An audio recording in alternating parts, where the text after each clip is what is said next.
नमस्कार साथियों, मैं कुणाल आप सभी का संस्कृति आईएएस यूट्यूब चैनल पे स्वागत करता हूं।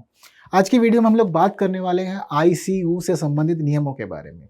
जनरली जब कभी भी हमारा कोई भी परिचित या मित्र या मतलब जनरली कोई भी हमें बताता है कि इत्यादि इत्यादि कोई पर्सन है आईसीयू में एडमिट है, तो अचानक से हम सभी लोग को यही होता है कि हाँ, सिचुएशन बहुत ज़्यादा क्रिटिकल है, मामला गंभीर है, इसीलिए ही आईसीयू में एडमिट किया हुआ है। और जब कोई व्यक्ति आईसीयू में एडमिट भी हो जाता है तो बहुत अधिक चीज़ें क्लियर नहीं होती हैं। ठीक होने को व्यक्ति 2 दिन में भी हो जाए और बहुत लोग ऐसे हैं कि काफ़ी लंबे-लंबे समय तक आईसीयू में भी रहते हैं। ये भी होता है ना? लेकिन इसको लेकर के कुछ चिंताएँ लंबे समय से जताई जा रही थी, जिन पे अब हमारे स्वास्थ्य मंत्रालय ने एक निर्णय लिया है और उसने कुछ दिशा निर्देश जारी कर दिए हैं, जिनके अनुरूप ही अब आने वाले समय में आईसीयू की व्यवस्था सुनिश्चित की जाएगी।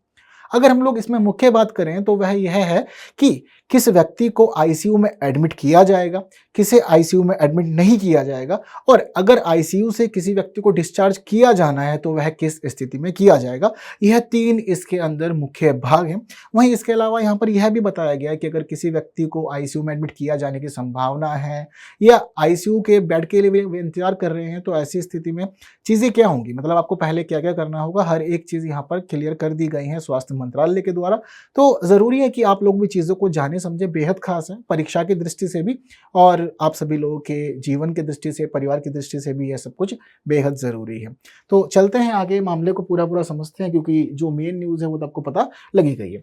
हर एक मामले पर चर्चा करेंगे, लेकिन उस सबसे पहले यह भी ज़रूरी है कि आप लोग एक प्रश्न देख लीजिए। अगर आंसर पता है तो कमेंट कर दीजिए, नहीं पता तो अंत तक देखिए, आप सब चीज़ें जान जाएँगे, आपके लिए बेहद महत्वपूर्ण है।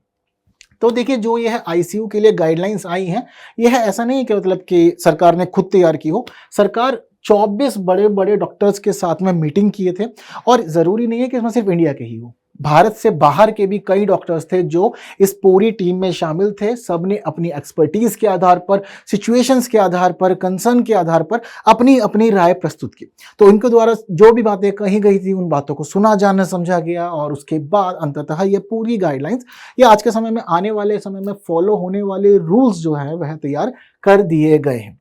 एक खास बात देखने में यह भी आई है कि इनको पूरी तरह से बाध्यकारी नहीं बनाया गया है, क्योंकि हेल्थ की जो सिचुएशन होती है ना, वह मुख्य रूप से ऑन द स्पॉट डॉक्टर ही समझ सकता है कि व्यक्ति किस सिचुएशन में है और किस प्रकार के ट्रीटमेंट की रिक्वायरमेंट है। हम लोग पहले से सब चीजें डिसाइड नहीं कर सकते हैं ना। और एक चीज यह भी है कि जिंदगी और मौत कभी किसी के हाथ नहीं है। आप बेहतर से बेहतर ट्रीटमेंट कर लीजिए, हम नहीं बचा पाते बहुत बार किसी इंसान को, और बहुत बार ऐसा भी होता है कि कुछ बेसिक चीजों से ही सब चीजें ठीक हो जाती हैं। हर एक चीज पॉसिबल है लाइफ में, तो इसीलिए चीजों को बाध्यकारी नहीं बनाया गया है, लेकिन डॉक्टर्स के मार्गदर्शन के लिए इन सभी को तैयार किया गया है। इसके साथ साथ प्रवेश और डिस्चार्ज के नियम इसमें मुख्य हैं, जिन पे अंतिम निर्णय डॉक्टर को लेना होगा। डॉक्टर ही बता सकता है कि सिचुएशन क्या है, जैसे मैंने आपको भी बताया। तो ठीक उसी प्रकार मार्गदर्शन के लिए चीजें तैयार की गई हैं, बाध्यकारी नहीं की गई हैं। डॉक्टर को बोला गया है कि इस प्रकार की व्यवस्था आपने सुनिश्चित करनी है, लेकिन अंतिम निर्णय अपने विवेक के आधार पर भी ले लीजिएगा। ऐसा नहीं है कि सिर्फ नियम कानूनों में बंद करके ही जीवन रह जाए, यह कभी नहीं होना चाहिए। तो इसके आधार पर ही सारी गाइडलाइंस जो है, जितना भी इन्होंने पैटर्न यह तैयार किया है, सब कुछ हुआ। समझते हैं कि क्या क्या खास बातों को इसमें जगह दी गई है। सबसे पहले हम लोग बात करते हैं कि अब आने वाले समय में किस व्यक्ति को आईसीयू के अंदर प्रवेश करने दिया जाएगा, कब किसको आईसीयू का बेड दिया जाएगा, यह मानक क्या क्या है। तो जब मरीज की चेतना का स्तर बदल जाए, जनरली क्या होता है कि हम लोग अपने सेंसेस में नहीं रहते, बहुत बार चीजें कंट्रोल में नहीं रहती, या बहुत बार ऐसा होता है कि व्यक्ति जो है वह होश में नहीं आ रहा होता। तो उन सभी चीजों को कंट्रोल करने के लिए आईसीयू में एडमिट किया जा सकता है, यह यहाँ पर शामिल किया गया। श्वसन सहायता, जैसे ऑक्सीजन की आवश्यकता हो, तो उस स्थिति में भी आईसीयू का बेड एक व्यक्ति को दिया जा सकता है। गंभीर बीमारी वाले मरीजों को जब कभी भी गहन निगरानी यानी कि खास सर्विलेंस की जरूरत हो, उस स्थिति में, या उनकी बॉडी को किसी स्पेशल सपोर्ट की जरूरत हो, उस स्थिति में आप आईसीयू में एडमिट कर सकते हैं। अगर आपको पहले ही पता हो, जनरली क्या होता है, डॉक्टर चीजों को अज्यूम कर लेते हैं। तो क्या होता है कि हम आज के समय में आईसीयू में किसी व्यक्ति को तब एडमिट कराते हैं जब चीजें गड़बड़ हो चुकी होती हैं। ऐसा ही तो होता है ना कि पेशेंट गया, ट्रीटमेंट नॉर्मल चल रहा है, अचानक से चीजें गड़बड़ा गई। तो चीजें गड़बड़ा गई, डॉक्टर आपसे क्या कहेगा कि व्यक्ति को आईसीयू में एडमिट करवाना पड़ेगा, सिचुएशन क्रिटिकल है, यह बहुत जल्दी है और जरूरी करना होगा। अब ऐसी स्थिति में आप हाँ तो करेंगे, लेकिन यहां पर डॉक्टर्स के लिए इस बात को खासतौर पर शामिल किया गया है कि आपका एक प्रॉपर पेशेंट है, पेशेंट एक डिसीज से या एक सिचुएशन आप एग्जामिन भी रेगुलर कर रहे हैं। अगर आपको पहले ही संदेह हो जा रहा है कि व्यक्ति की स्थिति कुछ इस प्रकार की हो सकती है, चीजें गड़बड़ा जाती हैं, तो गड़बड़ होने का इंतजार क्यों करना। यदि आप चीजों को गड़बड़ होने से पहले कंट्रोल कर सकते हैं तो पहले ही आईसीयू में ले जाइए। एक व्यक्ति का जीवन आप बचा सकते हैं इसके माध्यम से। तो इसलिए यहां पर इसको शामिल किया गया कि अगर आपको पता है कि सिचुएशन बिगड़ सकती है, ऐसी आपको आशंका है और उन चीजों को कंट्रोल करने के लिए आप किसी भी सपोर्ट को दे सकते हैं, तो जरूरी है कि आप इसको अपनाएं जीवन में और व्यक्ति को आईसीयू में जगह दे दें। मरीज द्वारा जब कभी भी किसी बड़ी अंत्यक्रियात्मक जटिलता का अनुभव किया जाना हो, यानी कि व्यक्ति ऑलरेडी अपनी बॉडी में चीजों को फील कर रहा है। फील करने वाली स्थिति क्या है कि आपको हार्ट से संबंधित कोई समस्या है या आपको ब्रीथिंग में प्रॉब्लम हो रही है, आप पहले ही चीजों को फील कर रहे हैं। तो ऐसा नहीं है कि व्यक्ति की चीजें गड़बड़ा जाए, दिक्कत हो तब जाकर कुछ करना है, कोई जरूरत नहीं है। आप पहले ही फील कर रहे हैं तो ऐसी स्थिति में ले जाइए। व्यक्ति का हार्ट स्टेबल नहीं है या उसके जो ब्रीथ है वह सभी चीज स्टेबल नहीं है, तो उस स्थिति में आप पहले ही ले जा सकते हैं, क्योंकि डॉक्टर्स हर एक चीज पहले ही एग्जामिन कर रहे होते हैं। कभी भी आपको कोई ट्रीटमेंट दिया जाता है, ट्रीटमेंट के दौरान आपके बहुत सारे टेस्ट कराए जाते हैं, चाहे उसमें हम बात करें एमआरआई की, चाहे बात करें हम लोग उसके अंदर ब्लड टेस्ट की, सभी टेस्ट रेगुलरली कराए जाते हैं पेशेंट की सिचुएशन को जानने के लिए। एक्सरे, सीटी स्कैन वगैरह या फिर इसके अलावा हम लोग कहते हैं अल्ट्रासाउंड वगैरह भी इन्हीं सभी चीजों में शामिल होता है। अगर पेशेंट की कोई बड़ी सर्जरी होने वाली है या हो रही है तो उस दौरान भी आप चीज़ों को इस प्रकार से ले सकते हैं और पहले आप फिक्स कर लें कि व्यक्ति को आईसीयू में जगह दी जाएगी। इसके अलावा अगर जो मरीज है वह होमोडायनामिक अस्थिरता का सामना कर रहा है, अब यह भी एक सिचुएशन अपने आप में खास है। जब कभी भी किसी मरीज को हेमोडायनामिक अस्थिरता होती है तो डॉक्टर पहले ही फील कर लेते हैं। यह होता क्या, दरअसल आपका ब्लड सर्कुलेशन ठीक से नहीं चल रहा है, आपके शरीर में रक्त का प्रवाह जैसा होना चाहिए वह नहीं हो रहा है, चीजें बहुत अस्थिर हैं। कभी ब्लड फ्लो तेज हो रहा है, कभी ब्लड फ्लो लो हो जा रहा है।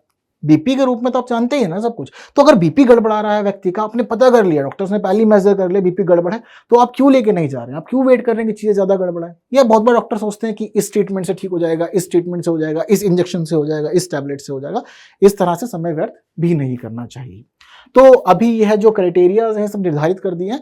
इन सभी को शामिल करने का मुख्य उद्देश्य सिर्फ इतना है कि आप चीजों को गड़बड़ाने का इंतजार ना करें। ऐसा नहीं कि चीजें बहुत ज्यादा गड़बड़ हो जाए तब आईसीयू में लेके जाएं। अगर आपको संदेह होता है, आप चीजों को कंट्रोल कर सकते हैं, आपके पास वो ट्रीटमेंट है जो व्यक्ति को ठीक कर सकता है, तो पहले से ही देना शुरू कर दीजिए, किसी और चीज का इंतजार ना करें। तो अब इस प्रकार से किसी व्यक्ति को एडमिट किया जा सकता है आईसीयू में। इसके अलावा दूसरी बात हम करते हैं कि कब किस व्यक्ति को अब आईसीयू में एडमिट नहीं किया जाएगा, यह भी आप लोग को पता होना चाहिए, क्योंकि यह भी इन्होंने क्लियरली डिफाइन कर दिया है।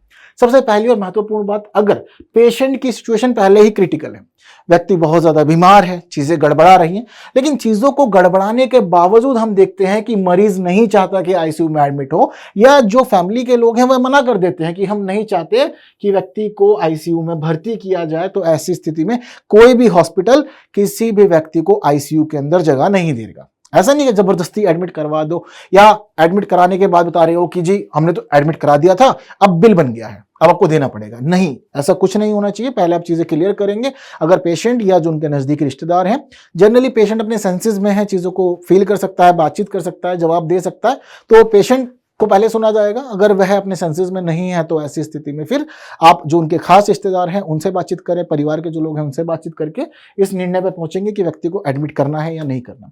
हम लोगों ने बहुत सारे ऐसे मामले देखे कि व्यक्ति की डेथ हो जाती है पर हॉस्पिटल डिक्लेयर नहीं करता। मूवी भी तो बनी थी ना इस पे, कौन सी थी, कमेंट में बताइए। तो व्यक्ति की डेथ हो जाती है, पर डेथ के बावजूद क्या होता है कि बहुत सारे लोग धांधली करते हैं, ब्लैक मनी मार्केट कर रहे हैं इसी वजह से कि जबरदस्ती एडमिट कर देते हैं, फिर बाद में दिखाते हैं कि ट्रीटमेंट चल रहा है और फिर एक अच्छा खासा बिल बना देते हैं। सब कुछ होता है ना ये सब कुछ। तो उस स्थिति में क्या होता है कि लोग चीजें गड़बड़ा आती है। तो आपने पहले फैमिली से ही कंसल्ट करना है चीज के लिए, उसके बाद ही आप एडमिट कर सकते हैं। इसके अलावा जो दूसरी स्थिति इसके अंदर है, जब कभी किसी व्यक्ति को आईसीयू में भर्ती नहीं किया जाएगा, तो उसमें शामिल है उपचार का सीमित होना। जैसे कि आपको पहले पता है कि किसी व्यक्ति को एक खास ट्रीटमेंट दिया जाना है, लेकिन वह ट्रीटमेंट आपके हॉस्पिटल में नहीं मिल सकता, तो आपने क्या करना है कि व्यक्ति को पहली चीजें क्लियर कर देनी और रेफर कर देना है। ऐसा नहीं है कि आप ट्रीटमेंट नहीं दे सकते फिर भी आप जबरदस्ती आईसीयू में एडमिट कर रहे हैं, बिल बना रहे हैं, तो यह भी गलत होगा। इस बात पे भी आपको पहले ही ध्यान दे देना है। इसके अलावा तीसरी चीज उन्होंने इसमें शामिल की है लिविंग विल। बहुत सारे लोग जीते जी अपनी सिचुएशंस के लिए विल तैयार कर देते हैं कि मैं किस स्थिति में होऊंगा तो मेरे साथ क्या व्यवहार कर देना है। अगर किसी व्यक्ति ने पहले ही विल बना रखी है कि मेरे को यदि ये बीमारी होती है या ये समस्या होती है, इस दौरान मुझे ट्रीटमेंट नहीं दिया जाना है या मैं नहीं चाहता कि मैं ठीक हूं, तो उस स्थिति में आपने ट्रीटमेंट नहीं देना है, आपने बचना है। अगर ऐसी कोई लिविंग विल मिल रही है या अगर आईसीयू देखभाल के खिलाफ किसी व्यक्ति ने पहले ही चीजें अपनी क्लियर कर दी हैं कि उसको नहीं चाहिए आईसीयू में ट्रीटमेंट, तो भी आप कभी भी मरीज को आईसीयू में एडमिट नहीं करेंगे। इसके अलावा अगर डॉक्टर को पता है कि गंभीर या असाध्य रूप से कोई रोगी है तो उसका उपचार वहां पर संभव नहीं है या उपलब्ध नहीं है, तो ऐसी स्थिति में भी जबरदस्ती ट्रीटमेंट को नहीं करना, आप उसको रिलीज कर देंगे या उसको बता देंगे कि दूसरी जगह चले जाइए, वहां पर ट्रीटमेंट हो सकता है। इसके साथ साथ अगर डॉक्टर यह जानता है कि मरीज की सिचुएशन अब ठीक होने वाली नहीं है, मरीज एक ऐसी स्थिति में पहुंच गया है कि जहां से उसको वापस ठीक करना या सामान्य करना अब संभव नहीं है, डॉक्टर पहले ही चीजों को जान गया है, तो जबरदस्ती ट्रीटमेंट नहीं देना। ऐसा नहीं है कि आप कहो कि भाई ठीक है आईसीयू में एडमिट कर दीजिए, यह देखेंगे वो देखेंगे, ऐसे ट्रीटमेंट कर लेंगे, वैसे नहीं। यदि डॉक्टर पहले ही चीजों को समझ चुका है कि अब ठीक किया जाना पॉसिबल नहीं है या चीजें हाथ से बाहर निकल गई हैं, और मेन चीज यह है कि व्यक्ति को जीवित रखना, ठीक, मान लीजिए दिक्कत हो गई है, व्यक्ति सेंसेस में नहीं है, आप जबरदस्ती ट्रीटमेंट कर रहे हैं, ऐसा कोई काम अब आपने नहीं करना है, यह भी इसके अंदर क्लियर कर दिया है। तो इसलिए चिकित्सा जारी अगर आप तभी रखेंगे जब आपको परिणाम पता हो, आप ट्रीटमेंट तभी देंगे आपको पता हो कि व्यक्ति ठीक हो जाएगा, सामान्य हो जाएगा। अगर आपको पता है कि कोई प्रभाव नहीं पड़ने वाला व्यक्ति के ऊपर दिए जाने वाले ट्रीटमेंट का, तो आपने पहले ही व्यक्ति को रिलीज कर देना है। इसके साथ साथ संसाधनों की अल्पता की स्थिति में भी आप लोग को फैसले महत्वपूर्ण लेने होंगे। हम देखते हैं कि महामारी आती है, जैसे कि कोरोना वाला टाइम तो आप सबने ही देखा कोरोना में क्या हुआ था। तो कोरोना के टाइम में कोई भी कहीं भी आता था, बेड्स अवेलेबल नहीं थे, ऑक्सीजन अवेलेबल नहीं थी, चीजें अवेलेबल नहीं थी। इसके लिए भी गाइडलाइन आई है और इसमें यह कहा गया है कि मान लीजिए अगर कभी भी महामारी की या आपदा की स्थिति आती है, आपके पास रिसोर्सेज लिमिटेड है, तो लिमिटेड रिसोर्सेज की स्थिति में आपने ट्रीटमेंट के लिए उस व्यक्ति को प्रायोरिटाइज करना है जिस पर ट्रीटमेंट का असर हो। आपको किसी को देख के लगता है कि इस पे ट्रीटमेंट नहीं किया जा सकता या ये व्यक्ति रिकवर नहीं होगा, तो उस व्यक्ति का ट्रीटमेंट नहीं करना है और उसको आईसीयू में जबरदस्ती एडमिट नहीं कर देना है। आपको पता है कि ट्रीटमेंट के योग्य व्यक्ति है, वह ठीक हो सकता है, तो जो आपके पास लिमिटेड रिसोर्सेज हैं, अपने पास लिमिटेड जो भी सपोर्ट सिस्टम है, आप वह उस व्यक्ति को प्रोवाइड कीजिए और उसको ठीक कीजिए। चीजें पहले से क्लियर हो गई हैं कि कुछ नहीं हो सकता तो बेवजह नहीं उलझना, यह भी इसमें क्लियर कर दिया गया है। तो यह सभी चीजें उन लोगों के लिए है जिनको आईसीयू में एडमिट नहीं किया जाना, कब नहीं किया जाना। इसके अलावा डिस्चार्ज की बातें भी की गई हैं कि किस व्यक्ति को कब डिस्चार्ज किया जाएगा आईसीयू से। तो देखिए डिस्चार्ज की स्थिति यह है कि जिस काम के लिए व्यक्ति को ट्रीटमेंट दिया जा रहा था, व्यक्ति ठीक हो गया है, सामान्य स्थिति में आ गया है, आपको जो परिणाम चाहिए थे आपको मिल गए हैं, अब आप आईसीयू से व्यक्ति को रिलीज कर सकते हैं।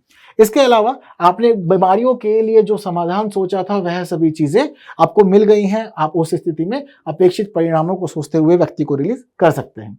इसके अलावा रोगी है या जो परिवार है, वह परिवार उपचार सीमित निर्णय ले रहा है, यानी कि वह किसी भी कारण से अब नहीं चाहता कि आईसीयू को कंटिन्यू किया जाए या चीजें फेवर नहीं कर रही है, जैसे भी जो भी कारण है व्यक्ति के पास में, वो नहीं चाहता परिवार कि व्यक्ति को ट्रीटमेंट आईसीयू में मिले, तो उस स्थिति में भी आपको छोड़ देना है।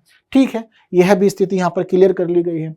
इसके अलावा आक्रामक देखभाल से लाभ की कमी के आधार पर जनरली क्या होता है कि बहुत बार बोला जाता है कि आप रेगुलर ट्रीटमेंट दे रहे हैं पर रेगुलर ट्रीटमेंट से कोई इफेक्ट नहीं हो रहा, तो ट्रीटमेंट दिए जाने का कोई अगर लाभ नहीं हो रहा है तो ऐसी स्थिति में आपने जबरदस्ती नहीं रखना है किसी व्यक्ति को अपने आईसीयू के अंदर। हाँ, एक बात यह भी ध्यान रखनी है कि इसके अंदर आर्थिक बाधा कारण नहीं होना चाहिए। ऐसा नहीं है कि किसी व्यक्ति के पास मनी प्रॉब्लम है इस वजह से वह जा रहा है, तो हॉस्पिटल की जिम्मेदारी है कि वह ट्रीटमेंट प्रोवाइड कराए।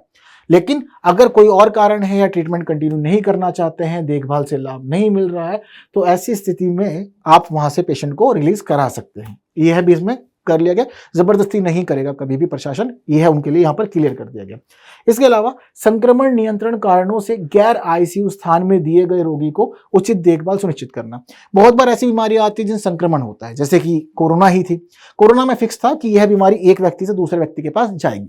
अगर ऐसा कोई खास व्यक्ति हॉस्पिटल में एडमिट है या आईसीयू में एडमिट है, आपको पता है कि बीमारी संक्रमणकारी है, तो आपने क्या करना है कि व्यक्ति के लिए एक सेपरेट स्थान दे देना है। तो वह आईसीयू तो नहीं रहेगा, दूसरी जगह रहेगी। तो उस स्थिति में भी आप व्यक्ति को आईसीयू से बाहर निकाल सकते हैं, एक प्रॉपर स्थान दे सकते हैं। यह चीजें भी इसके अंदर मेंशन की गई है। इसके अलावा संसाधनों की कमी की बात इसमें भी उल्लेख की गई है। अगर आपके यहाँ संसाधन कम है तो जबरदस्ती ट्रीटमेंट किसी को नहीं देना, आपने ट्रीटमेंट वहीं देना है जहां आपको पता हो कि पॉसिबिलिटीज है व्यक्ति ठीक हो जाएगा। हम कई बार क्या करते हैं कि अननेसेसरी, हमें पता है कि चीजें कंट्रोल में नहीं है, व्यक्ति प्रॉपर रिकवर नहीं कर पा रहा, फिर भी आप उस व्यक्ति में मेहनत कर रहे हैं, जबकि कोई दूसरा इंसान ऐसा है जिसकी एज अभी कम है, जो रिकवरी कर सकता है, सिचुएशन अभी ठीक है, आप उसको ट्रीटमेंट नहीं देते। तो इससे क्या होता है कि एक व्यक्ति को आपने ट्रीटमेंट दिया, पहले पता था कि एज वगैरह ज्यादा है या चीजें ठीक नहीं हो सकती, दूसरा व्यक्ति इसके जगह पे जब इसको ट्रीटमेंट मिल जाता, वह ठीक हो पाता, तो आपने उसको इग्नोर कर दिया। तो इसकी वजह से आपने दो जिंदगियों के साथ खिलवाड़ किया है, जो कि गलत है। आपने इस चीज का भी ध्यान रखना है, क्योंकि रिसोर्स हर हॉस्पिटल में लिमिटेड है, इस बात को इग्नोर नहीं कर सकते। जब हॉस्पिटल्स के अंदर जब रिसोर्सेज लिमिटेड हैं तो जरूरी है कि इनका बेस्ट यूज हो। यह इस पूरे के पूरे सब रूल्स की, गाइडलाइंस की यही डिमांड है। क्लियर है बात सारी? तो यह महत्वपूर्ण है सारी बातें। हालांकि आप लोग सुन रहे होंगे तो आपको सुनते सुनते समझ में आ रहा होगा कि इस चीज का मिसयूज भी हो सकता है। बहुत सारी चीजें गलत गलत जगह पे हम लोग कर सकते हैं, जैसे कि राशनिंग वाली ही बात करें, संसाधनों की कमी के मामले में सबको पता है कि संसाधनों की कमी होगी तो कोई प्राइवेट हॉस्पिटल किधर जाएगा जहां उसको पता होगा कि अच्छा खासा पैसा मुझे मिलेगा। कोरोना में भी तो यही हुआ था, जो अमीर लोग थे, जो अच्छा खासा पैसा दे पा रहे थे, उन लोग को बेड्स दे दिए। जो बेचारे पिछड़े थे, आर्थिक स्थिति अच्छी नहीं थी, उनको साफ मना कर देते थे, कोई बेड नहीं है, फुल है सब चीजें। जबकि जब ऑडिट्स हुए, चीजें पकड़ी गई, तो पता लगा कि सिलेंडर भरे हुए थे ऑक्सीजन के, दुनिया भर के बेड्स खाली पड़े थे, लेकिन लोगों को उपचार नहीं दिया गया। तो रूल्स बनते हैं, लेकिन रूल्स के अंदर कहीं ना कहीं अच्छी चीजें तो होती हैं, पर दुरुपयोग भी बहुत ज्यादा चीजों का रहता है। यह भी हमें रूल सुनते सुनते समझ में आ रहा है। हर एक जगह पे चीजें फील भी हो रही हैं, कोई भी लाइन हो, चाहे किसी भी स्थिति की हम लोग बात करें तो। इसके अलावा इन्होंने कुछ बातें यह भी की गई हैं कि अगर कोई व्यक्ति आईसीयू बेड की प्रतीक्षा कर रहा है तो हॉस्पिटल की क्या जिम्मेदारी है। तो उन्होंने कहा है कि अगर आप किसी के बेड के लिए प्रतीक्षा कर रहे हैं, अभी खाली नहीं है, तो प्रशासन की जिम्मेदारी है कि रेगुलर ब्लड प्रेशर चेक करे, जो नैदानिक निगरानी है, चाहे नाड़ी दर चेक करना, श्वसन दर चेक करना, श्वास पैटर्न चेक करना, यह सब आप चेक करें। हार्ट बीट चेक करते रहें, ऑक्सीजन लेवल चेक करते रहें, केशिका पुनः भरने का समय कितना लग रहा है, यह भी चेक करते रहें। यूरिन का क्या सिचुएशन है, न्यूरोलॉजिकल स्थिति क्या है, शरीर का तापमान क्या है, और ब्लड शुगर लेवल क्या है। हर एक चीज को आप रेगुलरली नोटिस करते रहें, जिससे कि पेशेंट की चीजें ना गड़बड़ाए और बेड खाली होने तक पेशेंट स्टेबल रहे। जैसे ही बेड खाली हो जाए उसके बाद फिर आप बेड दे दें। तो आपको यह सभी चीजें पहले से ही ध्यान में रखनी है। इसके साथ साथ ही अगर कोई गंभीर रूप से बीमारी वाला कोई रोगी है और उसको आप स्थानांतरित करना चाहते हैं, तो उसके लिए भी जरूरी है कि न्यूनतम निगरानी उसको प्रोवाइड की जाए। उसका ब्लड प्रेशर चेक करते रहें, साथ साथ नैदानिक निगरानी जैसा बताया वह होनी चाहिए। हार्ट बीट, साथ साथ तंत्रिका संबंधी स्थितियां जो है उनको आप प्रॉपर नोटिस करते रहें, चेक करते रहें, और उस दौरान ही आप उनको स्थानांतरित करें। तो यह महत्वपूर्ण नियम जो है यह सरकार ने निर्धारित कर दिए हैं आईसीयू के लिए। किस किस नियम को लेकर के आपको क्या लगता है, कहीं कहीं चिंताएं दिख रही है ना? बिल्कुल कमेंट करनी है किस जगह पे क्या क्या चिंताएं हैं और कैसे कैसे मिसयूज हो सकता है। हालांकि कुछ लाभ हैं, कुछ आवश्यकताएं लंबे समय से महसूस की जा रही थी, उन्हीं आवश्यकताओं को ध्यान में रखते हुए ही यह सभी गाइडलाइंस तैयार की गई है। क्या क्या आवश्यकता थी? देखिए, आईसीयू का विवेकपूर्ण उपयोग सुनिश्चित करना और बेस्ट यूज होना। दरअसल आज के समय में हमारे देश में आईसीयू अच्छे खासे हैं, लेकिन आईसीयू मुख्य रूप से बिलोंग करते हैं प्राइवेट हॉस्पिटल्स से, और प्राइवेट हॉस्पिटल्स के अंदर आईसीयू का यूज करना प्राइवेट हॉस्पिटल की तुलना बहुत ज्यादा महंगा पड़ता है। तो इसीलिए गवर्नमेंट चाहती है कि आईसीयू का कहीं भी इस्तेमाल हो, पहली बात तो बेस्ट हो और किसी की जिंदगी बचाई जा सके। इसके साथ साथ ही इन्होंने ये बताया इसके अंदर कि कैसे कैसे चीजों को आप यूज कर सकते हैं, क्या सिचुएशन किसके लिए होगी, यह गाइडलाइंस प्रॉपर इन्होंने दे दी है। इसके अलावा आवश्यकता अनुरूप प्राथमिकता देना, इसमें एक खास प्रायोरिटी है कि जिनकी जिंदगी बचाई जा सकती है उनको आप पहले आगे लाएं, ट्रीट कीजिए। जिनकी सिचुएशन देखकर लग नहीं रहा कि स्टेबल है मामला, तो आप उनको थोड़ा सा अलग ट्रीटमेंट दें, क्योंकि रिसोर्सेज आपके पास कम है। लेकिन ये बात कहीं ना कहीं थोड़ी आपत्तिजनक भी है, ऐसा सुनाई हमें दे ही रहा है यहाँ पर। स्थिति बिगड़ने से रोकना, इन गाइडलाइन को तैयार करने का एक मतलब यह भी है कि आप चीजों को बिगड़ने का इंतजार ना करें। ऐसा नहीं कि पेशेंट ऑलरेडी क्रिटिकल हो जाए, नहीं, आपको दिख रहा है पेशेंट ठीक है, चीजों को अभी कंट्रोल किया जा सकता है, अभी कर लो, बिगड़ने का वेट मत करो। इन गाइडलाइंस का एक और उद्देश्य है कि चिकित्सकों का मार्गदर्शन करना। हॉस्पिटल में डॉक्टर कई बार कंफ्यूज रहते हैं, या पेशेंट खुद डिमांड करने लग जाता है, फैमिली डिमांड करती है कि आईसीयू बेड दे दीजिए, सपोर्ट मिल जाएगा वगैरह वगैरह। तो जबरदस्ती वाली स्थिति नहीं, डॉक्टर्स के पास भी प्रॉपर गाइडलाइन रहे कि कब कब किस किस स्थिति में क्या क्या निर्णय लेना है। बहुत बार ऐसा होता है कि मृत्यु की प्रक्रिया को लंबा करने के लिए आईसीयू का प्रयोग किया जाता है। हम लोग क्या करते हैं हॉस्पिटल में, बहुत सारी जगह देखा होगा कि व्यक्ति अपने सेंसेस में नहीं है, ना हाथ मूव कर रहे हैं, ना वह बोल पा रहा है, आंखें बंद हैं, लेकिन हॉस्पिटल का बिल बढ़ रहा है। क्यों? क्योंकि व्यक्ति का हार्ट जिंदा था। तो सिर्फ हार्ट को जिंदा रखने के लिए एक सपोर्ट सिस्टम दे दिया गया है, व्यक्ति आईसीयू में एडमिट है, बिल भी बढ़ता जा रहा है और कोई संभावना है नहीं। तो आप क्या कर रहे हैं कि व्यक्ति ठीक नहीं हो रहा, रिकवर नहीं हो रहा, तो आप उसके सिर्फ मृत्यु का जो समय है उसको लंबा कर रहे हैं, इससे अधिक कुछ नहीं कर रहे हैं। तो वहां पर इस चीजों के लिए बोला गया है कि आपने सिर्फ इन चीजों का ध्यान नहीं रखना। ऐसा नहीं है कि आईसीयू का आप यूज करते हुए मृत्यु का समय बढ़ा रहे हैं, नहीं। यदि चीजें नहीं हो सकती रिकवर, मामला ठीक नहीं हो सकता, तो पहले ही गिव अप कर दीजिए, क्योंकि जीवन और मृत्यु किसी के हाथ में नहीं है। यदि समय आएगा तो व्यक्ति खुद ब खुद चला जाएगा, यदि समय नहीं आया तो फिर जाको रखे साइया मार सके ना कोई, यही तो चीज होती है लाइफ में। इसके अलावा संसाधनों का अधिकतम उपयोग सुनिश्चित करना, यह इसमें एक मुख्य उद्देश्य है। इसी आवश्यकता से ही तो सब चीजें हुई हैं। डॉक्टर मरीज विश्वास सुनिश्चित करना, बहुत बार देखते हैं ना कि हॉस्पिटल में बिल बन जाते हैं, ट्रीटमेंट नहीं मिल पाता, चीजें गड़बड़ा जाती हैं, मारपीट हो जाती है, बहुत बार सामने आता है ये सब चीजें भी। तो जरूरी है कि डॉक्टर को भी पता हो किस किस सिचुएशन में क्या क्या निर्णय लेना है, मरीज को भी पहले सब चीजें पता हो कि आईसीयू के लिए क्या क्या नियम निर्धारित हैं, जिससे कि दोनों के बीच में विश्वास भी बना रहे और चीजों का बेस्ट यूज भी हो जाए। आप हॉस्पिटल में लालच और ठगी को रोक सकें, किसी का फ्रॉड ना हो, गलत व्यवहार ना हो, जबरदस्ती अनावश्यक रूप से किसी से धन उगाई ना की जाए, काला बाजारी बचे और संसाधनों को बेवजह स्टॉक ना किया जाए, जरूरतमंद सभी लोगों को सभी चीजें मिल सकें जो भी बेस्ट ट्रीटमेंट में शामिल है। तो इन सभी आवश्यकताओं को ध्यान में रखते हुए ही यह नियम बनाए गए हैं। हालांकि किस जगह पे क्या क्या सुधार हो सकता है, क्या क्या परिवर्तन होने चाहिए, आने वाले समय में ये गाइडलाइंस कितनी अधिक मददगार होगी, ये बात कमेंट में बताना ना भूलें। साथ साथ एक प्रश्न जो मैंने आप लोग को शुरुआत में दिखाया था, उस प्रश्न का आंसर अब आप लोग दे सकते हैं। बेहद सरल सा प्रश्न है, तो जल्दी से आंसर कमेंट कर देना है, इसके अलावा और कुछ नहीं करना। मेंस के लिए भी आपके खास है ये, तो जरूरी है कि चीज़ों को अच्छे से संभाल के रखें आने वाले एग्जामिनेशंस के लिए। सेशन पसंद आया तो बाकी साथियों तक शेयर जरूर करना है एग्जैक्टली, और लाइक के बिना भी नहीं जाना है। आंसर भी चाहिए होगा तो देखिए आप लोग की स्क्रीन पर है, उम्मीद करता हूँ कि सही रहा होगा। चलिए इसी के साथ अगले वीडियो में फिर मुलाकात करते हैं कुछ नई बातों के साथ, तब तक के लिए विदा दीजिए। Thank you so much.